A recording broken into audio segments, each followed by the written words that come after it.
Hi everybody, hope you're all doing well. My name is Saajid, welcome back to my channel. It's Sunday, which means everybody in my house is like up and about and making noise, and I really wanted to make this video, but I also didn't want to be disturbed by my very loud family. So I decided that I would just come outside and make this video, which I'm slouching in front of my window right now because making videos outside is not easy.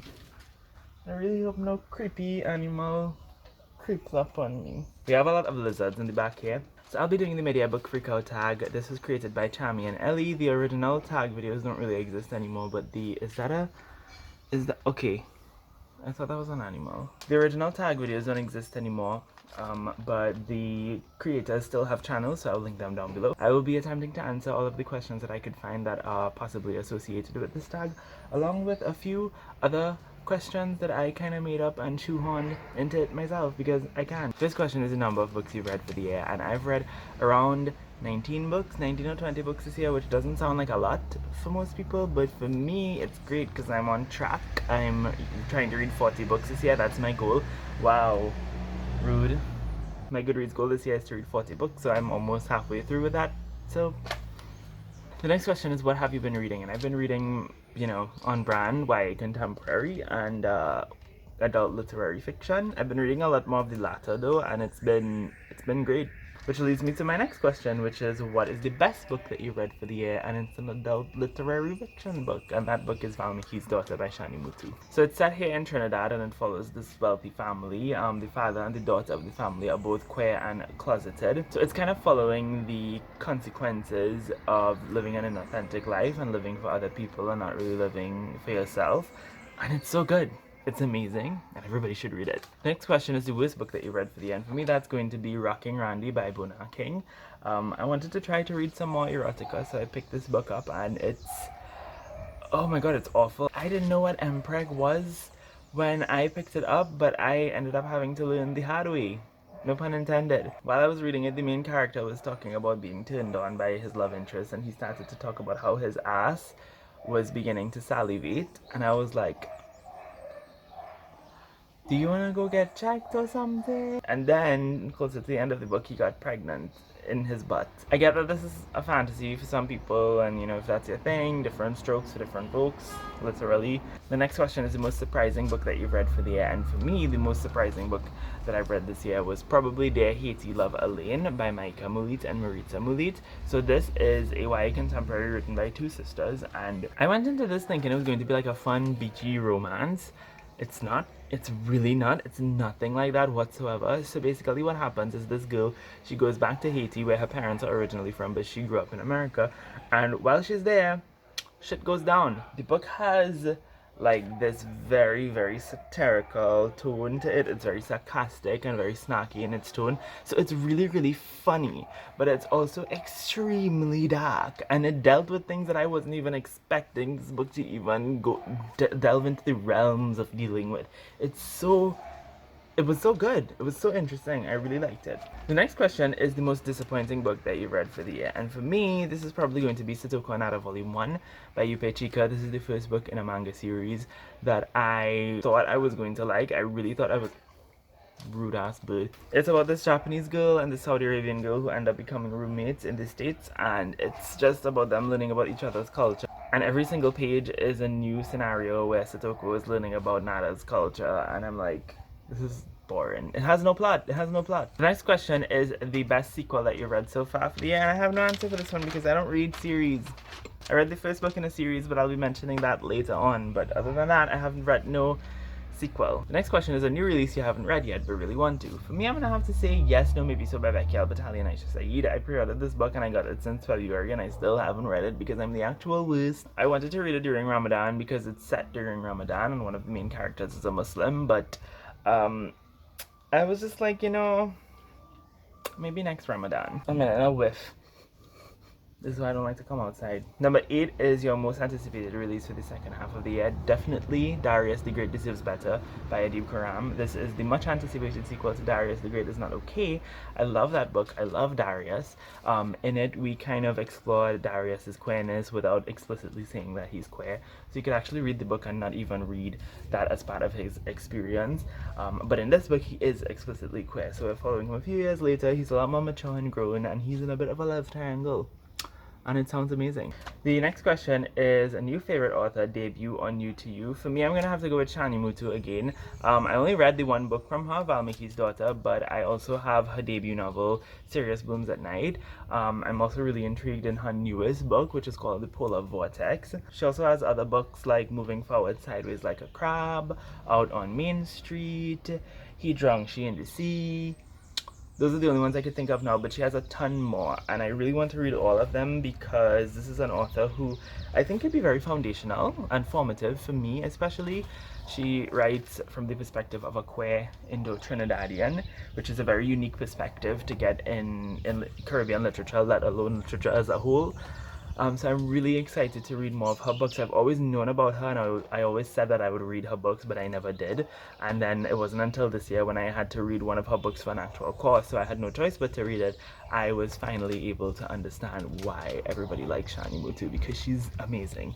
So I really look forward to reading more of her work. The next question is your newest fictional crush. I don't get fictional crushes, so this question is null and void. Newest favorite character. I'm gonna have to say Nishat from the Henna Wars, because I love Nishat. She is just precious, and I really admire her. I really admire the way that she is, because she's very confident, and she's very determined to do what's right. She knows what's good for her, and she's willing to stand up for herself, and that's what I appreciate. And on top of all that, she's flawed. She makes really, really bad decisions, and she reminded me of who I was when I was 15, but she also reminds me of who I wished I could have been back then as well. I just really love her. I admire her bravery. She's a really great character, and this is a really great book. Go read it. I have like 2 interviews with the author on my channel. Go check them out. The next question is a book that made you cry, and for this one I'm gonna have to go with A Place for Us by Fatima Farheen Mirza. What's so sad about the book is not only what it deals with, but how it is able to tell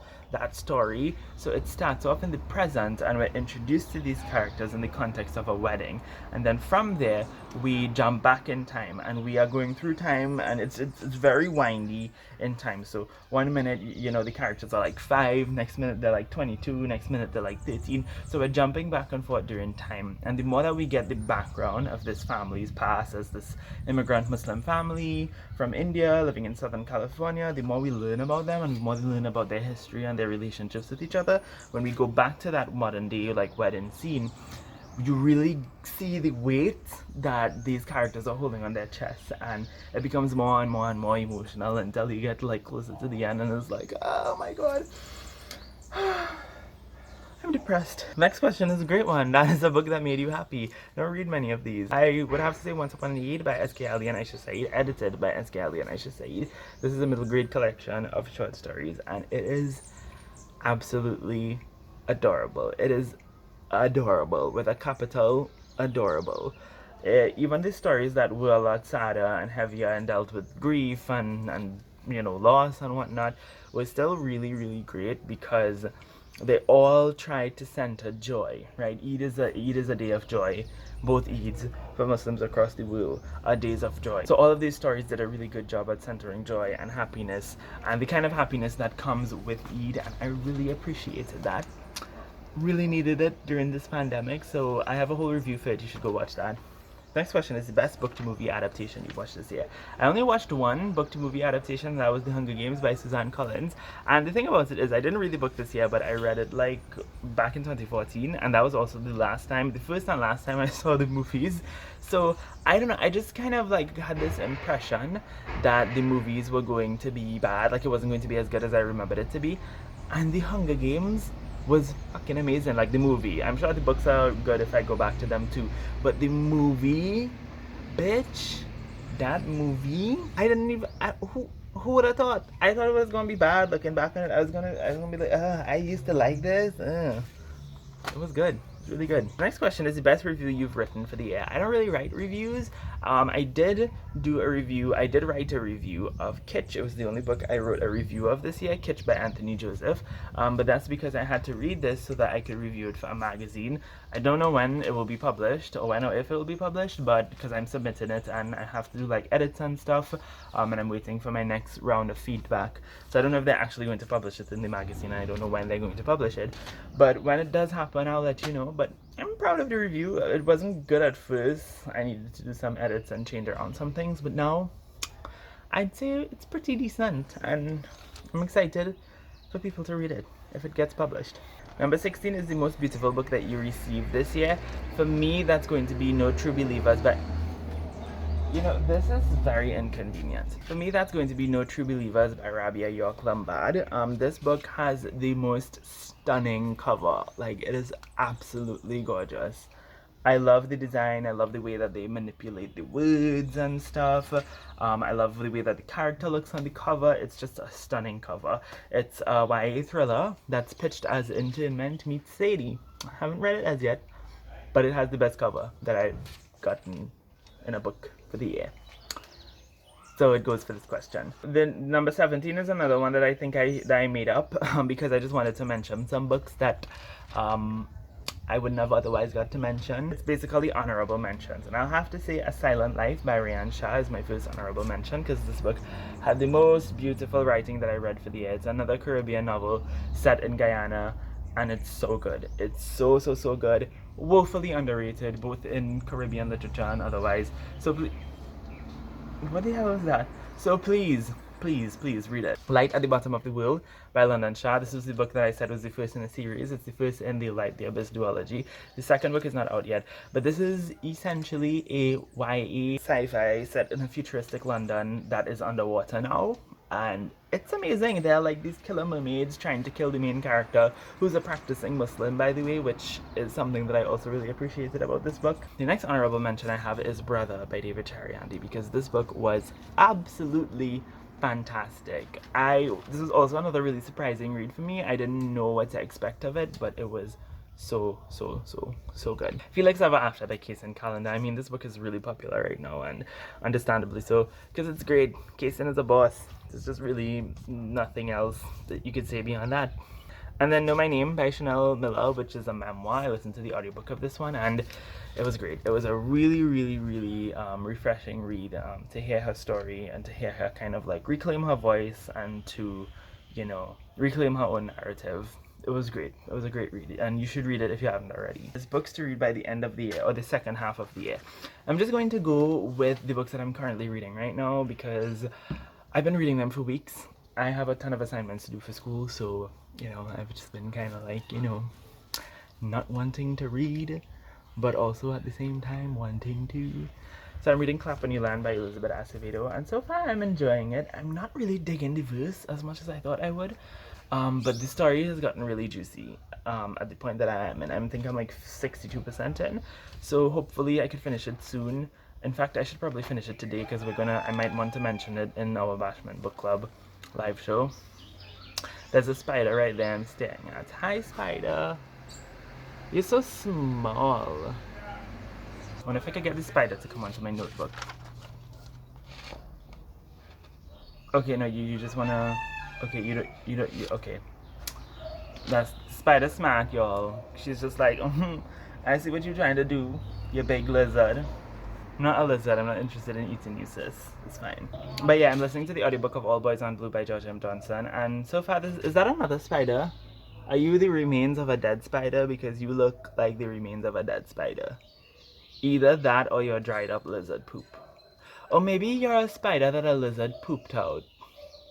I feel like that's what happened. Yeah, this is a memoir, a YA memoir, and it's great so far. If you haven't heard of it, check it out, get into it. And I'm also reading The Beauty of Your Face by Sahar Mustafa, which I can't finish for the life of me, but I'm still really enjoying. It is a story about this Muslim woman who is the principal of a school in Chicago that ends up becoming attacked by a white supremacist shooter because it's an all-girls Muslim school. And it's about how she's dealing with that, but we're also mostly following her past, so these 1970s, 80s, and 90s, and we're following her till she gets up to that point of becoming a teacher in school. And she has a very interesting life as the daughter of Palestinian immigrants. There's a lot of great things in here about faith and Islam, because she finds Islam as she gets older, because she's from a really non-religious, dysfunctional household. And yeah, it's really great. Y'all should check it out. And that is it, y'all. That is my mid-year book for the tag. The comments down below, I'd love to know if you've read any of these books and if you have any thoughts on them. But that's everything I have to say. So thank you so much for watching this video. I hope you have a lovely day. And until next time, inshallah, keep reading.